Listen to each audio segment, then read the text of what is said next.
Everyone, I'd like to call the meeting to order. And we'll begin with disclosure of pecuniary interest.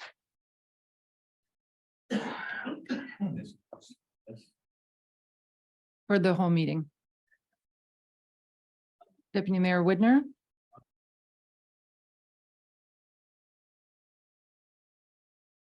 Yeah, I have one for E. This is the second one, the Robinson Drain.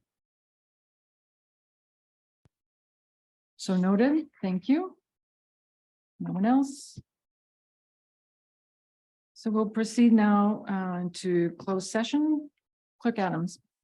The council move into closed session at 6:46 PM pursuant to section 239-2 of the Municipal Act as amended to discuss the following: training and education for the purpose of professional development relating to a council orientation session on strategic planning.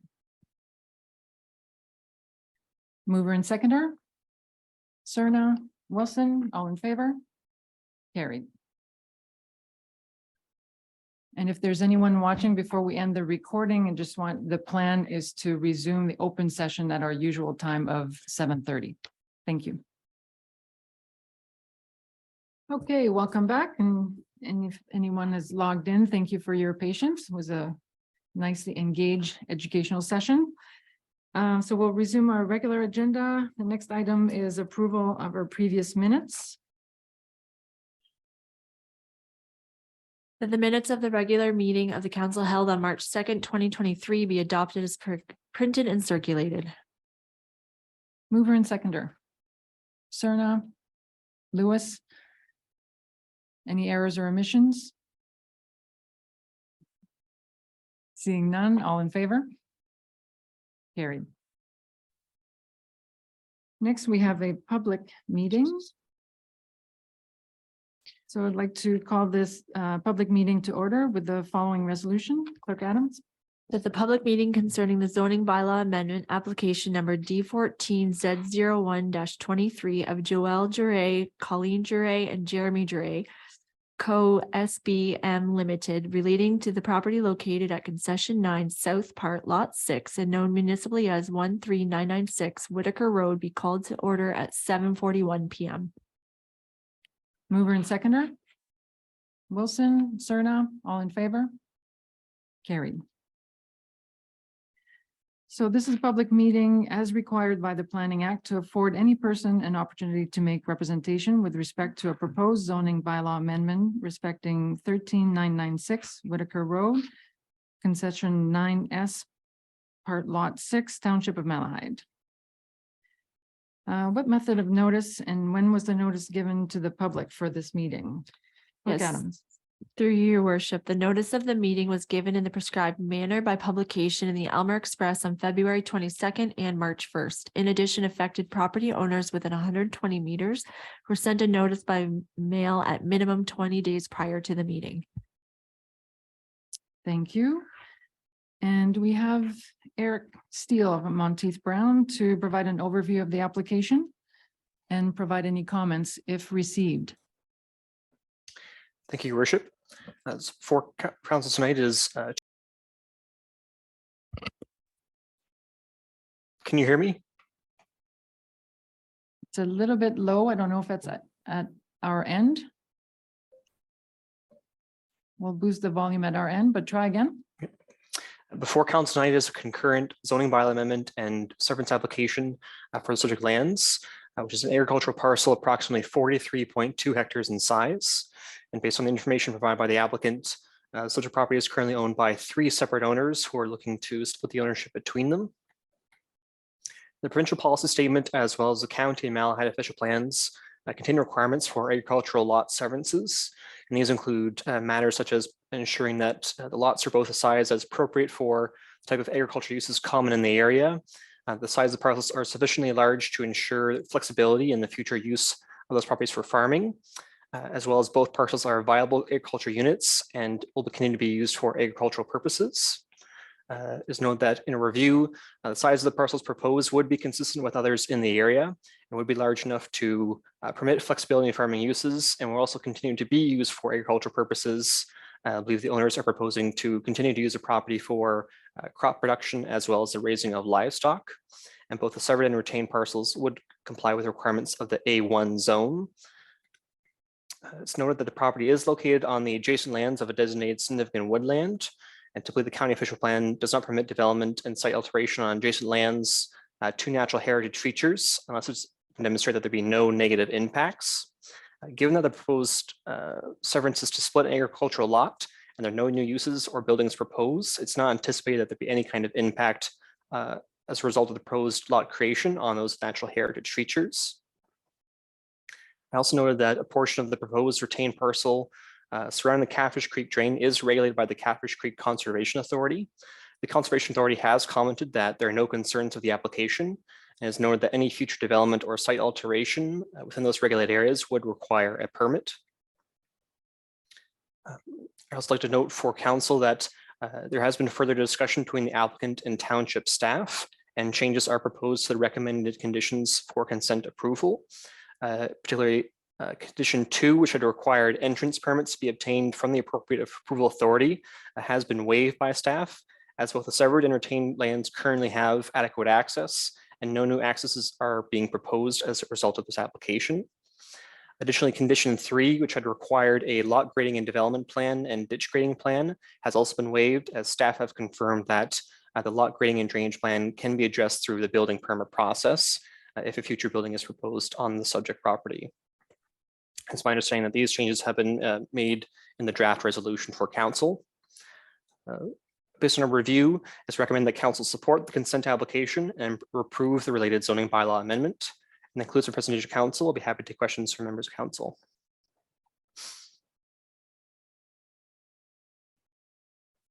Any questions from members of council?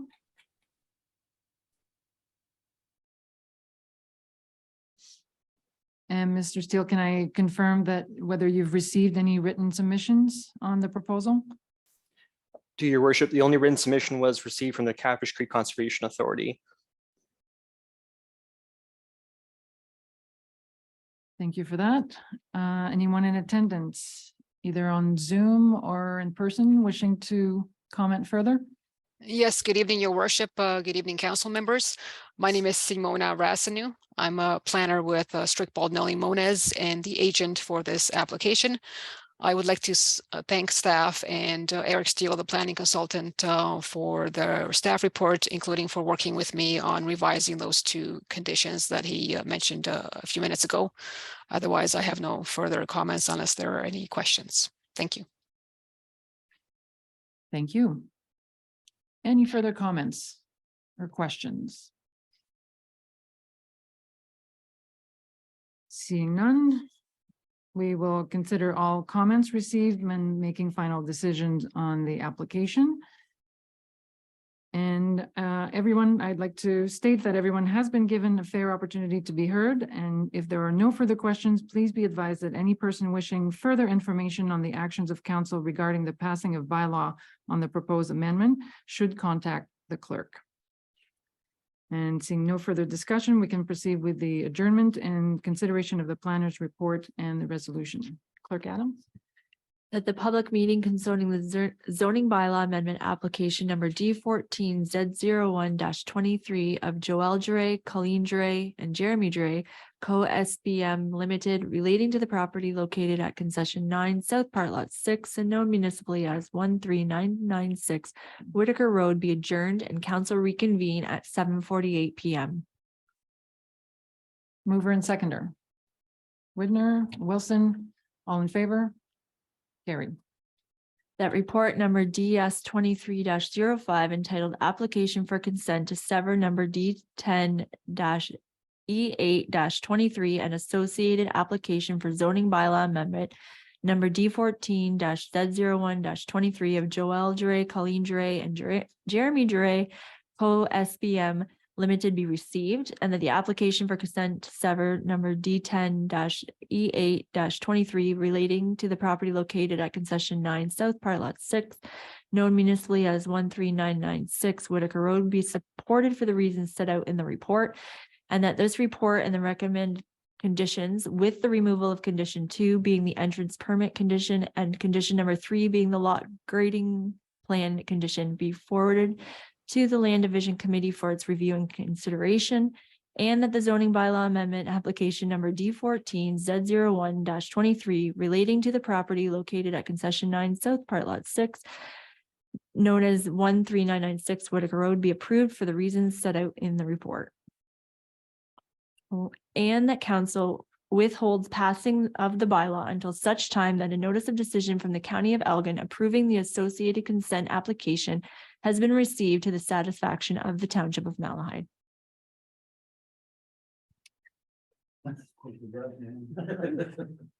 Mover and seconder.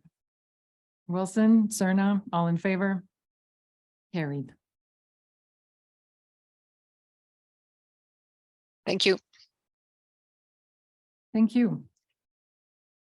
So we'll proceed with meeting for the consideration of drainage report.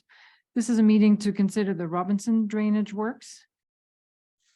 And do I have Mr. Varikin of Spreed Associates to present the Robinson drainage report?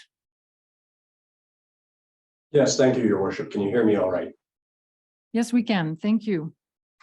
ahead. Excellent. Thank you. So we're pleased to present our report here on the Robinson Drain 2023. This was a request for a new drain, so a section 4 petition request in the vicinity of Dorchester Road and College Line. There is a proposed severance for a new lot in this area, and as a condition of severance, they were required to secure a legal and sufficient outlet for their property. So in this situation, we were quite fortunate that there was already an existing storm sewer along College Line. This storm sewer along College Line was video inspected for condition and the capacity was checked and it was found to be sufficient. So we were able to connect to it, which shortened the length of the project to secure them an outlet. In this situation, we were able to install a 8-inch tile or sewer pipe along Dorchester Road up into the proposed lot. The proposed length is approximately 200 feet or 60 meters. There was a little bit finagling there because there's an existing gas main and hydro lines there, so we have to sneak in between the two. But other than that, it's a fairly straightforward project. The estimated cost to complete this work is $27,000, and it is being assessed solely to the proponent of the severance. And if there's any questions, I would welcome them now. Thank you. Any questions from members of council?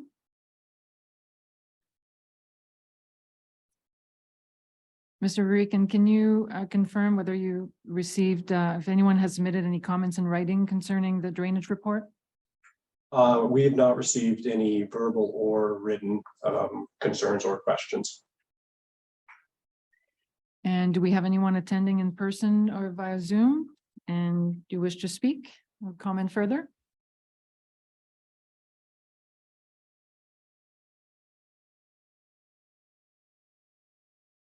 Thank you for that. Anyone else? Good. So if there are no further comments,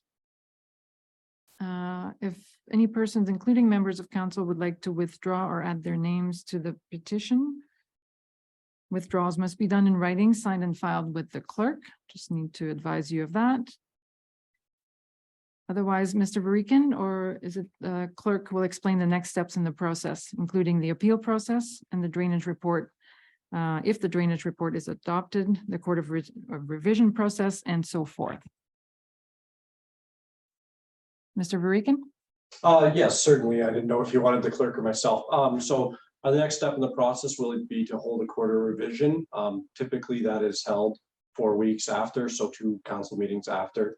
And that would give anybody who's assessed an opportunity to appeal their cost. In this situation, we only have 1 owner assessed, so we would only be anticipating 1 owner to have an appeal right.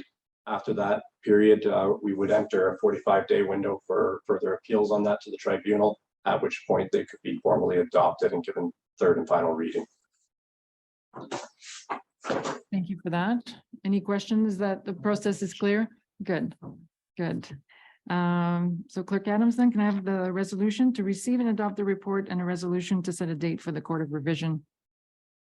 That the engineer's report for the Robinson Drain be accepted and that bylaw number 23-25 being a bylaw to provide for the Robinson drainage works be read a first and second time and provisionally adopted. Mover and seconder. Lewis and Glinsky, all in favor? Carried. That the Court of Revision for the Robinson Drain be scheduled to be held on April 20th, 2023 at 7:30 PM. Mover and seconder. Serna, Leach, all in favor? Carried.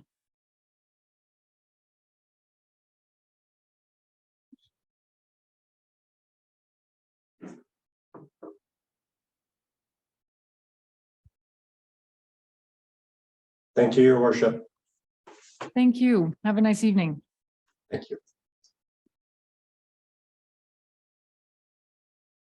So the next portion of the agenda is reports of departments. Our first report is from the Director of Public Works, tender results. Mr. Sweetland. Yes, through your worship, this first staff report is relating to the tender award for the Carter Road Bridge rehab, which was past identified in OSIM inspections. Also which Valley Engineers have prior presented to council for rehab requirements. 2 tenders were received for the rehab works, and staff are recommending an award to WG Kelly Construction. And I'm happy to answer any questions. Questions or comments? Councilor Glinsky. I have one question. We had a consulting firm that came up with the estimate of $242,597. And they missed by $33,597.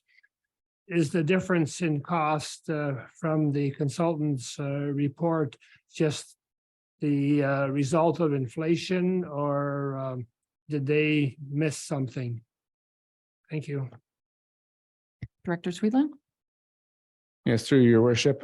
So the tender was put out in an itemized fashion. So for each requirement that the contractor is bidding on, it's line by line. So it's assumed that inflation will play a part in this one. The low bid of $242,000 does include a $20,000 contingency. So if that contingency is not used, the project is tendered at $13,597 over budget, which is 6.5% variance from what was expected when this was first put together by the consultant, which would have been the end of last year when these budgets were put together. So it's likely that it's inflation pressures on the materials that are resulting in this increase.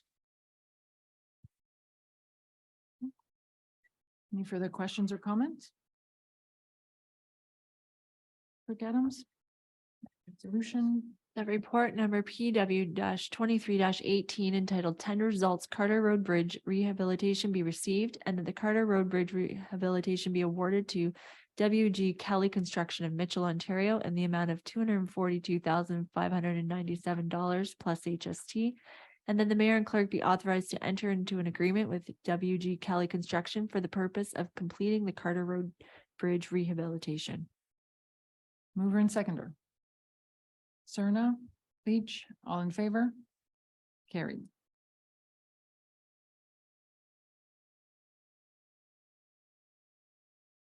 The next item, dust control contract extension. Director Sweetland. Yes, through your worship. This report relates to the 1-year dust control contract extension with a pricing request exceeding what has been allowable with that's within that contract.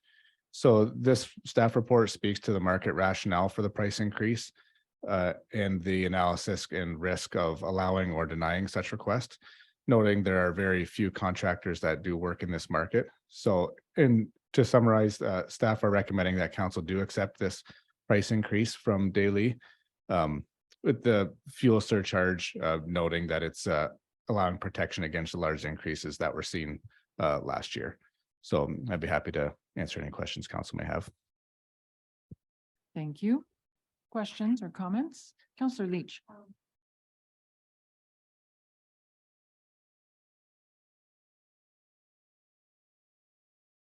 How many kilometers of road are dust control applied on? And is that amount subject to change in the next contract year? Through your worship, there are, I believe it's 56 kilometers of gravel roads within township. So this is just a 1 year, 1 year extension. So within the current capital year and actually within the rest of the capital programming that council's received, there aren't any gravel conversion programs at this time. Right now, the pricing on gravel conversion programs is about 15 times that of maintaining the gravel surfaces. So that would be a strategic plan thing if we look at changing those programs. But so at the current time, there's no plan for that kilometer range to be reduced. Thank you for that. No further questions. Clerk Adams, resolution. The report number PW 23-19 entitled Dust Control Contract Extension be received, and that the Township Council authorize the requested price increase to 0.315 per liter of applied calcium chloride dust control and fuel surcharge tied to the 2-week trailing diesel rack rate. Mover and seconder. Whitner, Lewis, all in favor? Carried. The next report from the Deputy Mayor Whitner. Yes, thank you, Mayor Chair. Matt, I know a while ago, not too long ago, we had a complaint about Temperance Line. And I went down it today and nothing has been done. It's rough, it's bad. Is it, we get any response back from anybody about that?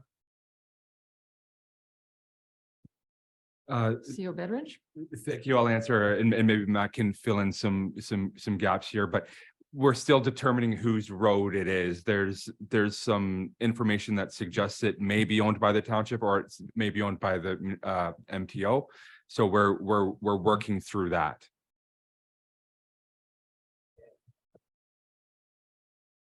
Some paperwork has been exchanged, so we just, there seems to be something that doesn't add up, so we have to double check. Right, I always thought it was MTO and that was the way we always proceeded with it, because that's why there's been no maintenance done. Anyway, thank And you. we have received documentation from I can't remember which decade, but that does show the transfer from MTO to the township.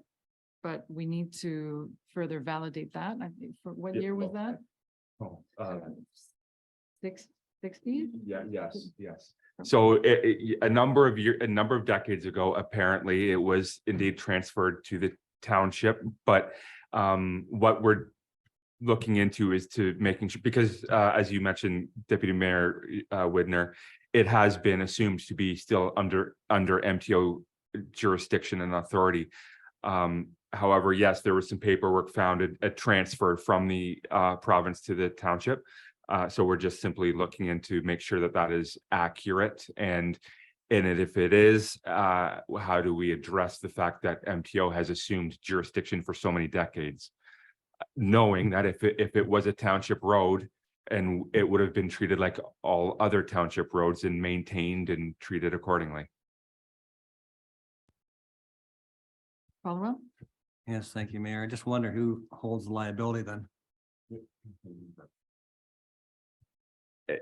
So who holds, that's what we're looking to confirm. I wouldn't be opposed if we had a small gravel spill there and just swept it into the hole. It's tough, like there's. Yeah. Somebody's gonna have a, thank you. Councillor Glinski. Madam Chair, it's the MTO, I believe, that does the snow plowing on that road. So they still must think that it's theirs. So why don't they fix it? So to be fair, so we've been in communication with MTO and with the support of our MPP, and they've been very responsive. So the correspondence exchange has been timely. It's just a matter of sorting out, because there's documentation with, stamps and everything, but like I said, something's not totally adding up. So we're sorting it out. I think everyone's in agreement. It's urgent and needs urgent attention. So it's definitely being looked into.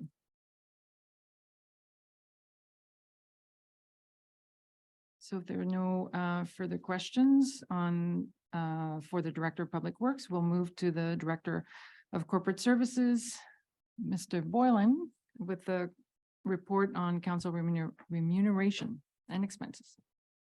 Thank you, Madam Mayor. So this is a routine statutorily required report out of the Municipal Act to disclose council's compensation for the year 2022. I don't have anything further to add, but I'm happy to answer any questions. Thank you. Questions or comments? Seeing none. Clerk Adams? The report number FIN 23-02 entitled 2022 Council Remuneration and Expense be received. Mover and seconder. Leach and Glinsky, all in favor? Carried.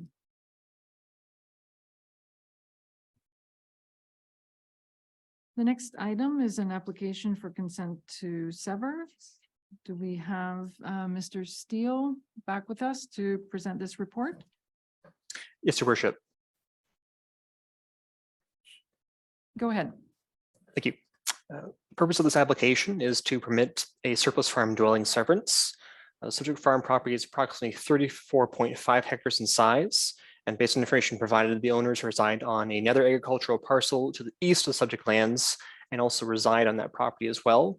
And so the existing dwelling on the subject lands would become surplus to their needs as a result of farm consolidation, and they're proposing to sever that dwelling from the surrounding farmland. The proposed severed parcel contains an existing single detached dwelling as well as 3 trailers that previously have been used to house farm workers. And the owners confirmed that it is their intent to remove these trailers and sell the surplus dwelling. And so it's recommended that the removal of those trailers be included as a condition of severance, just to ensure that those trailers no longer are used for housing purposes. The proposed consent application meets all the requirements of the provincial policy statement, a county official plan, and Malahide official plan for surplus farm dwelling severances. Provided that a zoning bylaw amendment is required as a condition of consent approval to rezone the retained lands to prohibit a dwelling, and also rezone the severed parcel to an appropriate zone, typically an A4 zone, and will also include a site-specific provision to permit a reduced lot frontage. I have received no written comments from agencies or members of the public at the time of writing this report. And so staff are recommending that the consent application be supported by council.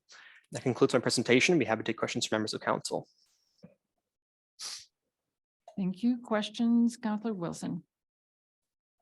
Through you, Madam Mayor. I'm not necessarily against the severance.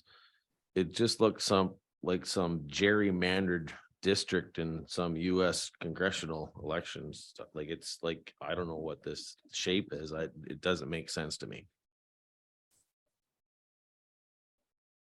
Mr. Steele, do you want to comment? Through your worship. So based on the information included with the application, and also as shown on the survey on page 89 of the agenda package, the purpose of that slight angle away from the driveway is intended to include a several hydropoles, a hydro line that connects to the surplus farm dwelling, and that would remove the need for an easement over those lands. So that slight angle is just to accommodate that. In our review, there is very minimal land removed from agricultural production to accommodate that, and so staff are not concerned with the impact that would have.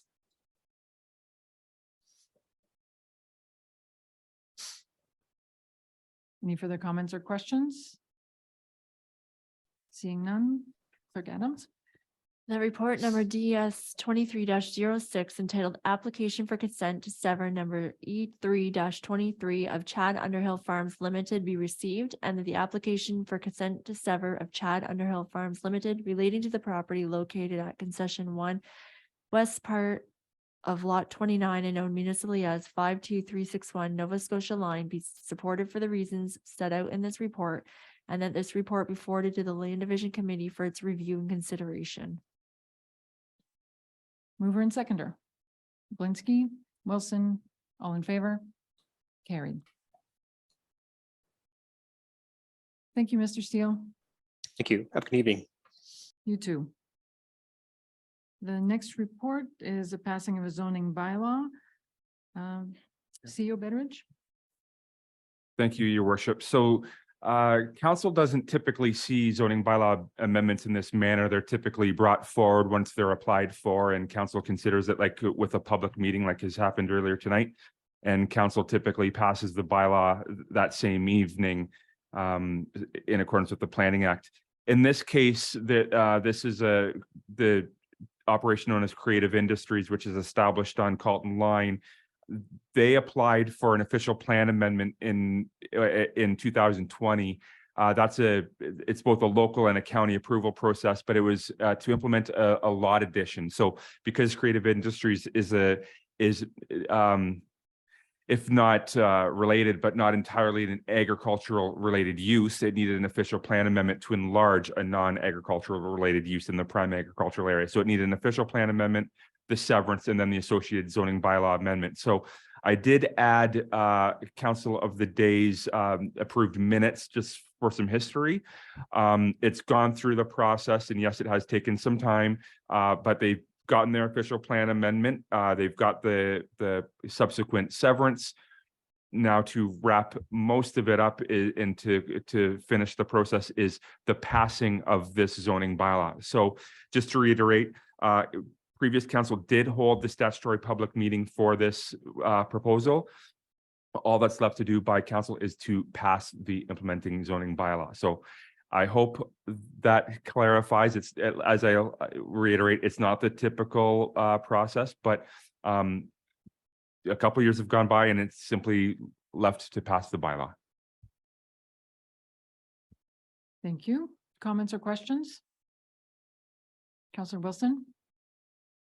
Through you, Madam.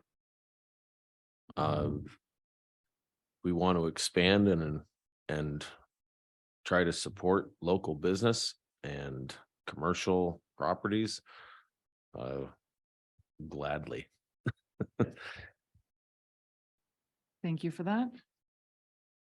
Seeing no further questions or comments, resolution.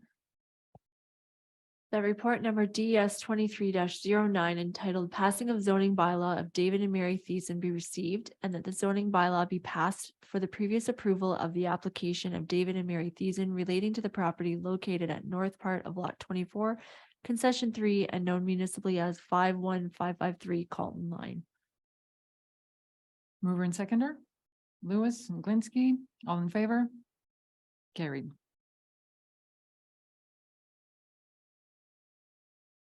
Just want to check with council. It's been an hour and a half since we've been in session. Do you need a recess or do you wish to continue?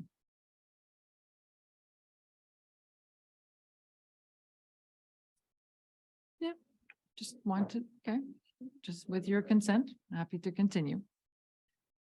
The next section, reports of committees and outside boards. The first report is from Kettle Creek Conservation Authority. Wish to read the resolutions? That Clerk the Adams? correspondence received from the Kettle Creek Conservation Authority dated February 23rd, 2023 regarding the approval of the 2023 budget be received. Questions or comments? I should have mover and seconder first. Wilson and Lewis. Questions or comments? See no discussion. All in favor? Carried. And the next report from Long Point Region Conservation Authority, minutes of February 2023. The resolution.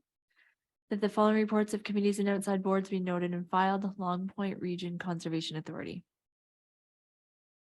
Mover and seconder, Serna, Lewis. Questions or comments? Seeing none, all in favor? Carried.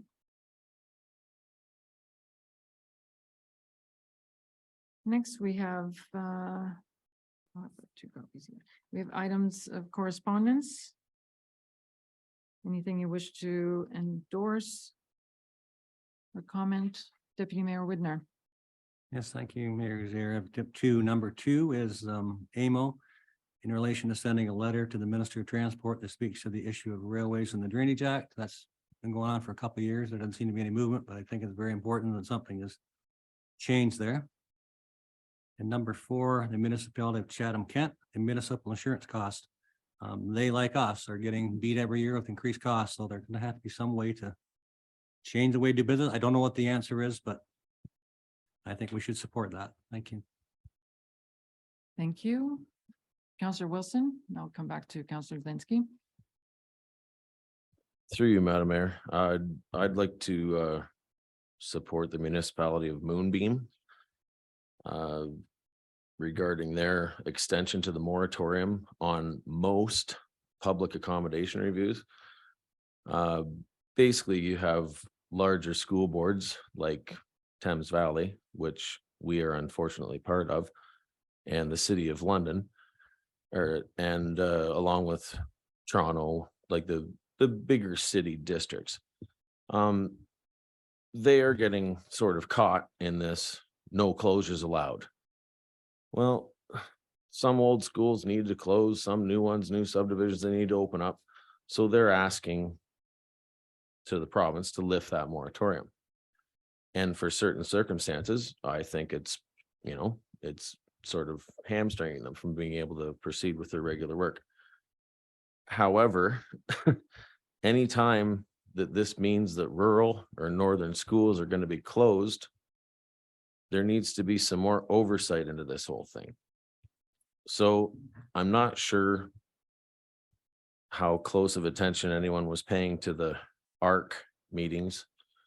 As soon as I saw East Elgin was involved in the ARC, it got my back up. I'm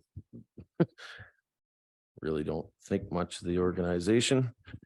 But basically, the problem with it is that they talk out of both sides of their mouth so often in the same report, and almost paragraph by paragraph, they say two different things. So one thing they want, Councillor Wilson, I just wanted to clarify. So your comments about the ARC, is that part of the correspondence received by Moonbeam, or should that be a different topic of conversation? well, I want to support it, but I want to tell you what they're planning on doing. Thames Valley. Okay, so should we add that as a future item for consideration? I just want to make sure we stay on topic. Well, So if okay. the ARC was not mentioned in the Township of Moonbeam letter, like I understand Well, it's there's room for additional content, pupil accommodation review. That's what the ARC is. right? Okay, So basically the problem is that what they want to do is take the students from the Belmont Public School that are on the Elgin County side of the border, ship all those students to Lord Dorchester, which means down the road, East Elgin goes down to 86% occupancy, then down to 76% occupancy by the time 28-29 rolls around. With all those Elgin County students heading into Middlesex County, Lord Dorchester in 24-25 will be at 110% and 126% by 28-29. While East Elgin population goes down. I am waiting for the twisting of closing East Elgin. That's what's coming. So I fully support Moonbeam. And I hope more people will support it too. Because if you allow Thames Valley to go back on this moratorium, I see what's coming. And I don't trust them. I don't trust them in an outhouse with a knife and fork. thank you for that. Any other comments or items to support? Okay. Thank you then. Okay, so we have support from item 2, 4, and 8.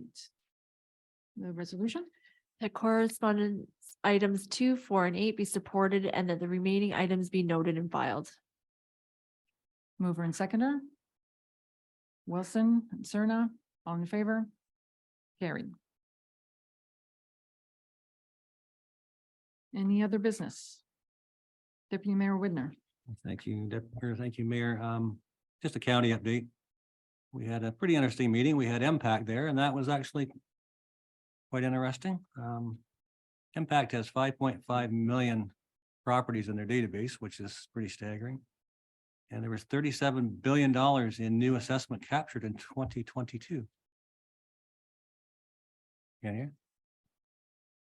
And $3 trillion is the Ontario total property value. Pretty amazing number. But everything now is still going back to 2016 rates. Even if you build a new house, you're going back to a 2016 assessment. So when the big change comes, it will be a change, but they don't have any idea when this change is going to come, I don't think. So anyway, that was interesting. We also completed our budget for the county. The operating budget for the county was $69 million. Operating and 22 million for capital, so 92.6 altogether. And the average increase for the average home is $56. So that's what we came up with, and that was with adding a little more to it. And oh, I also was lucky enough to get a tour of the Terrace Lodge. Actually, it's really nice. It's very nice. It's a lot different than the old one. And I think it'll be great when it gets open, nice and roomy and airy and bright. And I think it's going to be a real asset to the community. So thank you. Thank you for that. I believe MPAC, the representatives from MPAC have offered to do a similar presentation for Malahide Council. Is that something that would be of interest to council? Is that a yes? Councillor Wilson? Yeah. Okay. Through you, Madam Mayor, I'm new to all this and I would be very interested in hearing what MPAC has to say. Thank you. Great. So we'll follow up on that. Thank you. Councillor Leach. Madam Mayor, I've been approached by residents in my ward regarding Lions Line in Lyons and the busing and how traffic isn't slowing on Lions Line to heed those buses. So they are, I understand it's a county road, so they are wondering what measures could be taken to possibly move the 60 kilometer per hour speed limit out further from Lyons to allow some of that traffic to slow down enough to not have an accident with children. So should we direct staff to contact the county? CO Bedridge? Through you, your worship, I think that has been the past process, is that because it's a county road, there a request will be sent to the county roads engineer.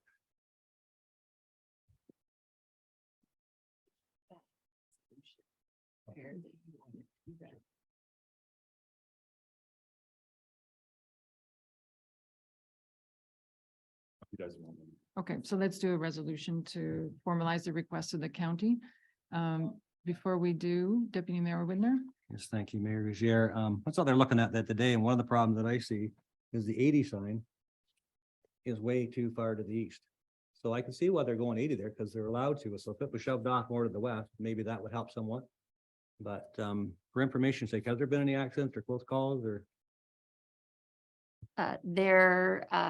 The individuals have expressed that there has been some close calls with some of the students and the buses. Okay, because the buses, I think, have cameras now. I'm not sure. So if anybody's passing the bus, it should be recorded and passed on to the OPP.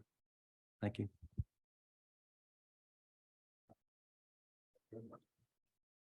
Okay, so let's do a resolution then. The Township of Malahide Council requests that Elgin County Council conduct speed and traffic counts on Lyons Line at west of Imperial Road in support of extending the 60 kilometer per hour speed limit westerly beyond the built-up residential area. Mover and seconder. Serna, Wilson, all in favor? Carried. Councillor Wilson. Through you, Madam Mayor. I've had some residents of Springfield concerned about people speeding as well, asking about I'm wondering what the procedure is for getting the radar stuff set up. And apparently it's not just people coming into Springfield.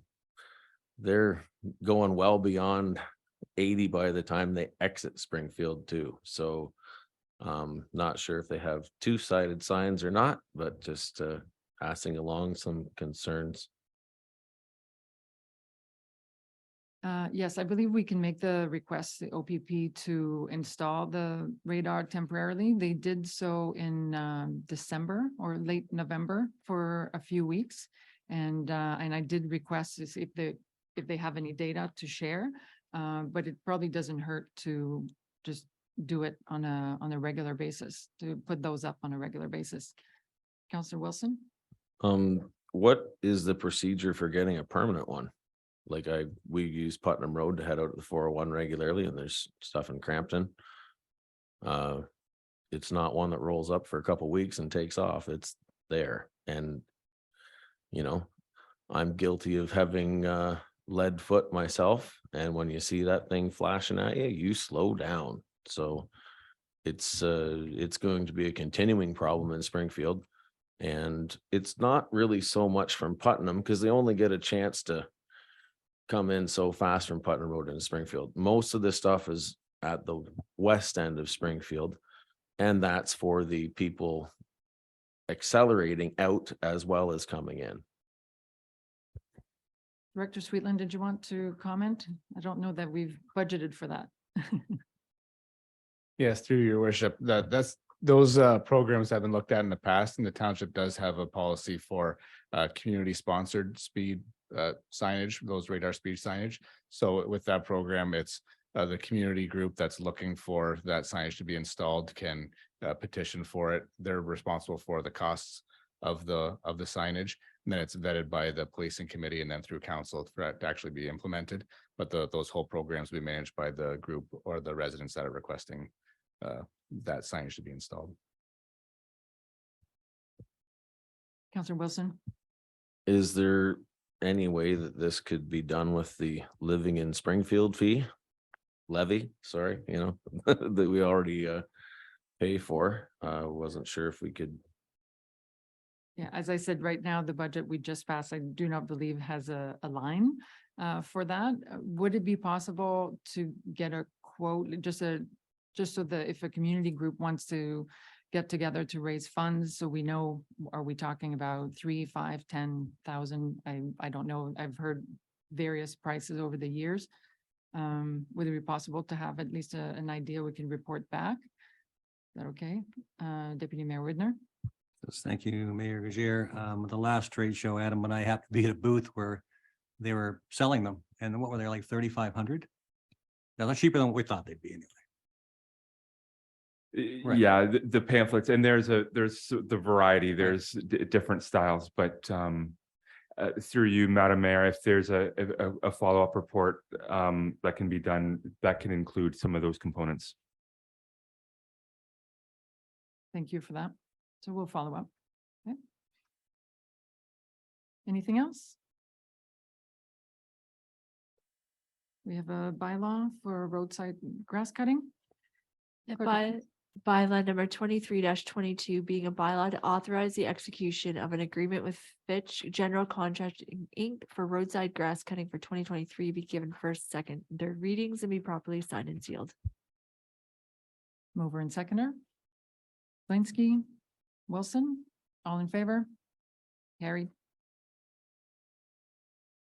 Confirmatory bylaw, Clerk Adams. Yes, through your worship, before I do the confirmatory, I just wanted to report out from closed session, which I didn't do before, that council were provided training and education relating to a strategic plan session as part of professional development and a council orientation, and that there was nothing further to report at this time.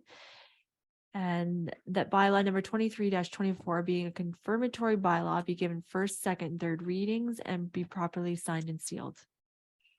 Mover and seconder. Lewis. Leach, all in favor? Opposed? Carried. And adjournment.